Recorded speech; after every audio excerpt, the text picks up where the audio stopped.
Повторные выборы в Сухумское городское собрание признаны состоявшимися. Повторные выборы в горсобрание проводились по причине кончины депутата от 10-го округа Баграта Зантаря и избрания Лаши Ашиба депутатом Народного собрания страны. Активная фаза выборов 17 сентября началась во второй половине дня.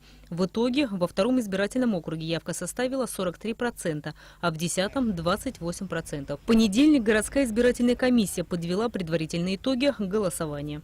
По 10-му округу проголосовало 534 человека, по 2-му округу проголосовало 682 человека. Никаких заявлений, жалоб в ходе голосования не было заявлено ни одной из сторон. По 2-му избирательному округу количество избирателей по списку 1400 человек, по 10-му округу 1800 избирателей.